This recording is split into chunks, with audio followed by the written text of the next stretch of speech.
Hello guys, and this is another cooking video. Today we'll be doing some type of chocolate cake. No idea what it's called, but my mom taught me how to do this one, so I'm gonna try to do it. So start off with, let me just tell you the ingredients that you will need. Some butter or margarine, some sugar, flour, stevia, eggs, some cocoa powder, vanilla sugar, and that's it. That's all you need. So the first step is to get the camera in a position so that you can work. That's the hardest part. Then you want to get 200 grams of margarine.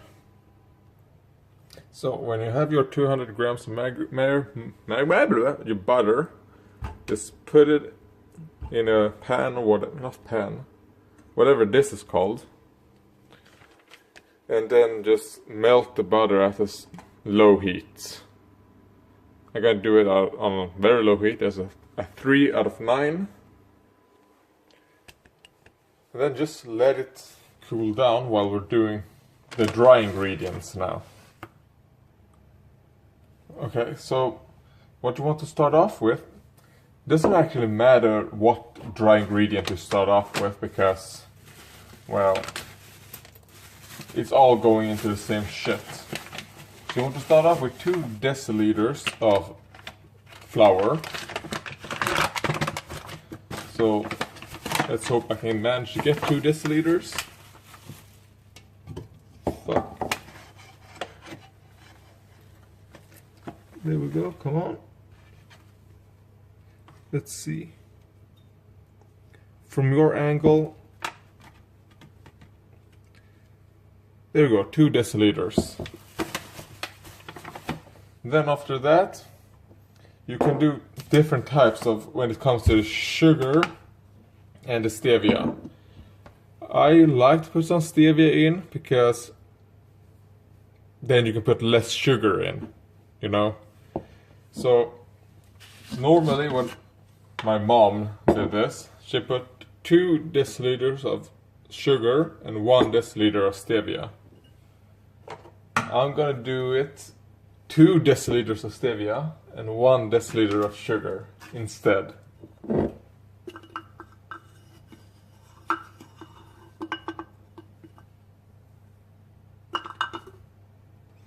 God damn it, I forgot to start recording. Well, anyways, here we have 2 deciliters stevia, and our stevia is almost gone. I think there's like half a deciliter left.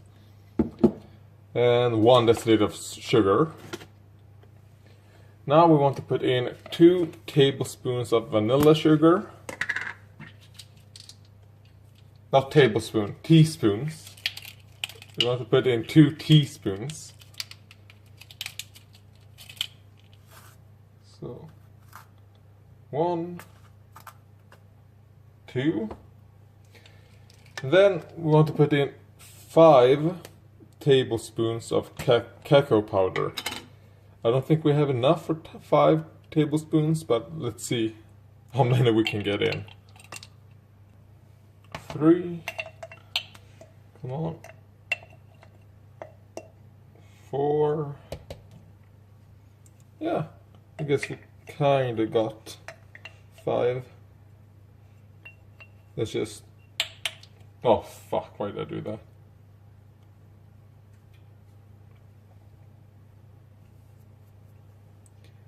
You see, they get a bit stuck on the sides, so just gonna fist it a little. There we go. Clean your hands first. So now we have our dried mixture right here. Let's look at the butter. Oh god, this becomes... Yeah, the butter hasn't really melted quite yet, which is good. We don't want it to go too quick. Let's see if we can flip it, maybe. Alright, no, this is much harder to do with one hand. So we're going while the butter is melting. We want to blend our mixture. And I just do it like this. Very slowly. No need to be rough. Just put your spoon down and just lift it up. Because I don't know how super well this needs to be mixed.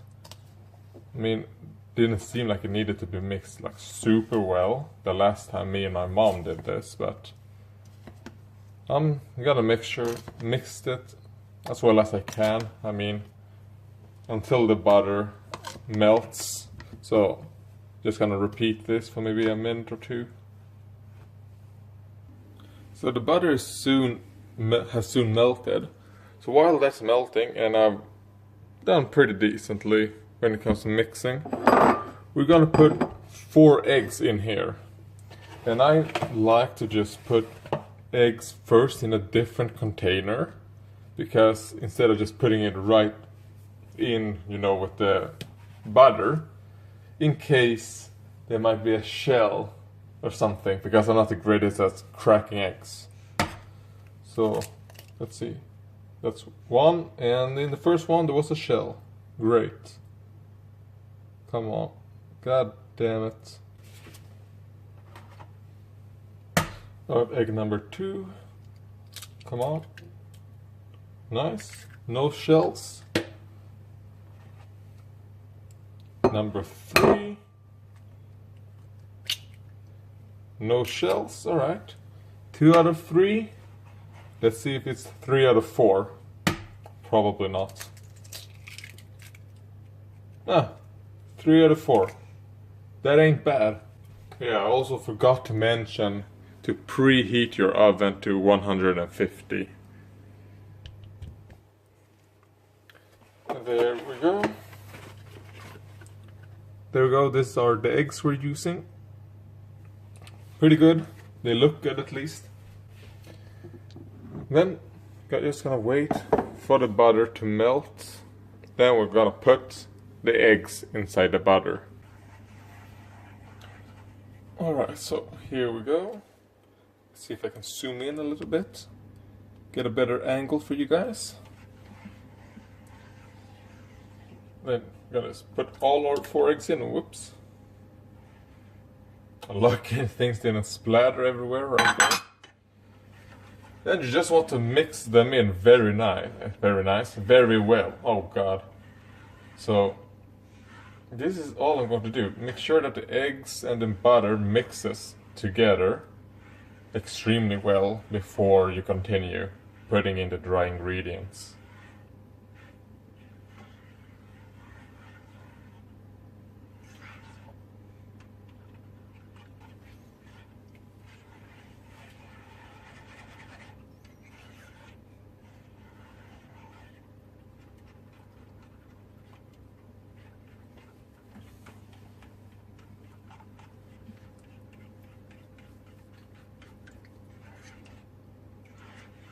Yeah, I would recommend doing this on a low heat. Don't put your oven on, your stove on high heat or medium heat. Just have it on low. There's no reason to have it on anything else. And I mean, this looks good. Good enough at least. You know, I don't have the energy or the strength to actually do super well, but it seems like this recipe is good because you don't need to put much energy into making it. Very simple. That even you guys that are watching this, even you can do this. And, I mean, come on. That says a lot of the recipe, how good it is. Or easy. So let's just put in a little at a time. Let's start off with 5 tablespoons and see how hard it becomes. I mean, you could put everything in immediately, but I just want to see the strength needed to wisp it. Because I didn't do this the last time me and my mom did. My mom did. I should probably say that the last time my mom did it, because I just watched. As you can see by the color, I mean the colors on the phone look much more extreme than they do in real life.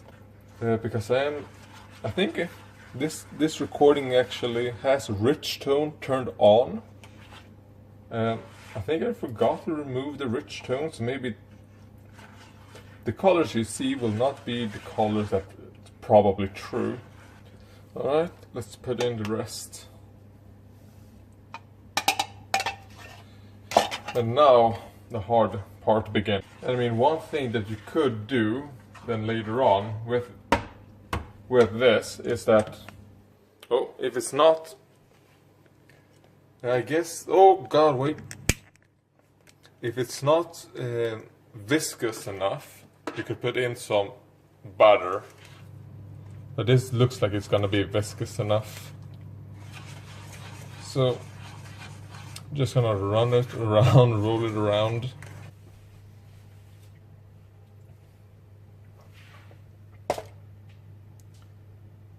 So when your dough starts looking kind of like this, then you want to pour it in.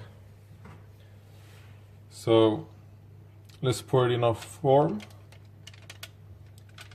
And I'm just going to pour it in the middle and let it seek the sides out for itself. There we go.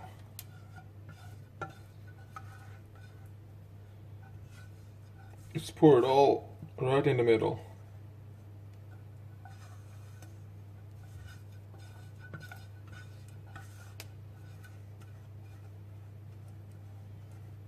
The thing is that I can't see the screen on the phone because the glare. So, looks okay, I guess. Oh, doesn't really look like I need to push it to any sides. It looks pretty fucking flat, so yeah, no need to do anything else. Now, just gonna put it in the oven and let it be there for like 15 minutes. Alright, it's not supposed to be in there for 15 minutes, it's supposed to be in for 25. Oh, let's... And you want to put it in the middle of the oven.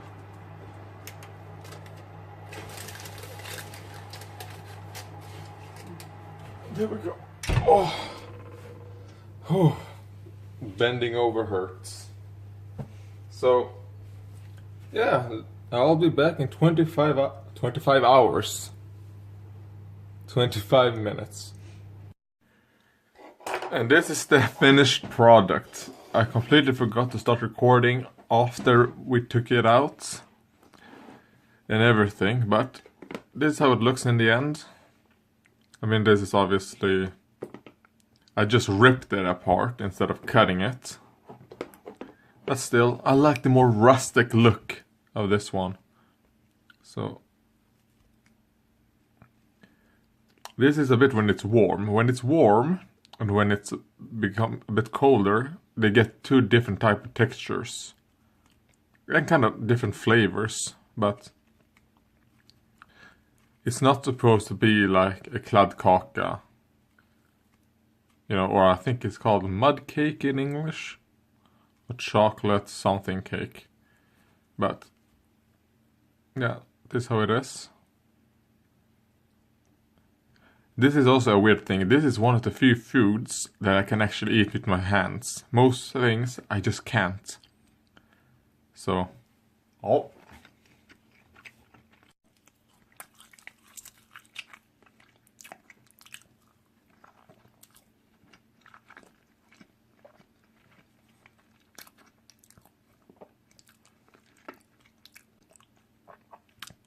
Thing that I like about this one is that it's not a sweet cake. It's, I mean, if you want it to be sweet, you can always add more sugar. But I mean, I don't like super sweet things. So this is good enough. I mean, there's still some type of sweetness. I mean, yes, my mom prefers to put more sugar than stevia, or if she can choose it, no stevia at all. But hey, I like some stevia in my cooking. I don't like it by itself, but when it's in other things, I think it becomes good. I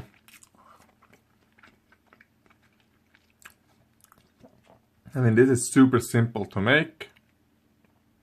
So if you guys ever make one of these things, show me a picture or a video or something.